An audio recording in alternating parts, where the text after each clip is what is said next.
Happy June! The roundtable this morning is wearing SPF 30 indoors, even though it's chilly outside. Joining us, Democratic political analyst Marianne Marston, Republican political analyst Rob Gray. It's great to see you guys.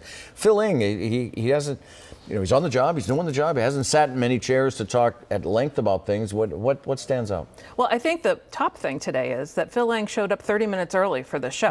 So I think that's a promising sign for things to come. No slow zone, right? Exactly. Okay, that's number one. And number two, he is the first GM in decades who actually has transit experience, who's been in the job. So those two things together, as you saw in his performance today, the things he talked about, this is a long slog to dig out, and it is important to remember that his predecessors and the governors who appointed him is how we got here today. But he's going to make progress, slow, steady, and sure, but it's going to be a better tea at the end of it.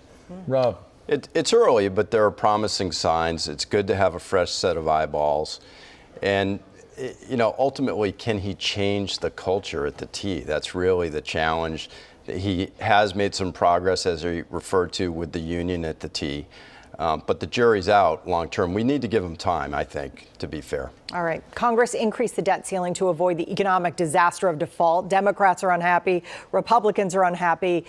Congressman Richie Neal, quoting the Rolling Stones, "You can't always get what you want." Is this the new normal, a budget showdown every few years with the fate of the entire economy at stake? Rob, let's start with you. Well, listen, good quote from Richie Neal. He should have addressed it to his fellow members of the Massachusetts delegation, Elizabeth Warren, Ed Markey.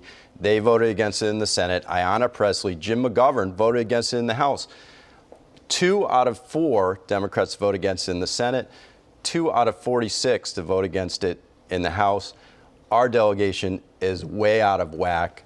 Thank goodness Richie Neal is leading some compromise. It was a bipartisan compromise. That's why the Massachusetts delegation was against it. All right, Marianne? Not normal, and it only happens when there's a Republican House and a Democratic president, so that was under Obama and Biden, number one. Number two, so the one way to change it is when the Democrats win everything back, which they will in 2024, is to end the debt ceiling. The second one, which is what Biden hinted at, the 14th Amendment, which he did not use in this case because the Court of Appeals would have taken too long past the default deadline. It would have been a disaster. But he makes clear in a second term, he's going to test that in the courts and see if they can impose it. We move now to the Republican presidential race. Chris Christie is jumping into the race. He will be in New Hampshire on Tuesday. Mike Pence finally making it official as well.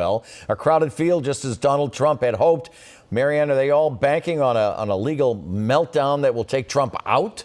Hope is never a strategy for anything, especially if you're in politics and you're trying to win a race, hoping your opponent makes a mistake. No one getting into this race or in the race now can beat Donald Trump. And the more people who get in, the more likely he is the nominee. Even some pending indictments won't derail that nomination. General election, different story, but none of them have a chance. Rob, what do you think? I don't know what Chris Christie is hoping for. I mean, he finished... We've seen him do this before. I know, but he finished 6th in New Hampshire. The last time around. He got 7% of the vote. He flopped, and then he dropped the next day out of the race for president. We may be in a similar situation this cycle around. Yeah, like taking out Marco Rubio isn't taking out Donald Trump. Yeah, well, didn't take out Trump last time. No. So I'm not sure what's changed. I'm not sure what Chris Christie thinks has changed. All right, well, Boston University's president slammed students for protesting the school's commencement speaker in the middle of the ceremony. Well, you can hear the shouts. Those students were shouting at David Zaslav, the head of Warner Brothers Discovery, amid the ongoing Writers Guild of America strike. Robert Brown called it, quote, an unruly affair, coarse and abusive. Students said it was free speech. Who makes the better argument, Marianne? The real point here is freedom of speech doesn't come without consequences. That's the real point here. And what happened at BU is an example of that. I mean, this is the era we live in now after Donald Trump and Elon Musk, owning Twitter.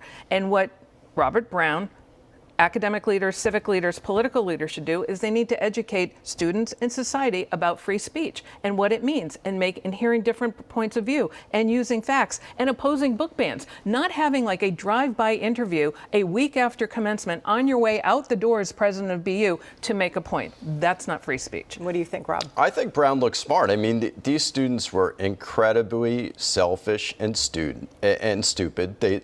They ruined the day of the other graduates and their parents who are there to celebrate something.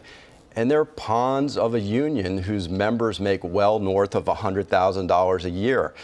why are these students allowing themselves to be manipulated by this union?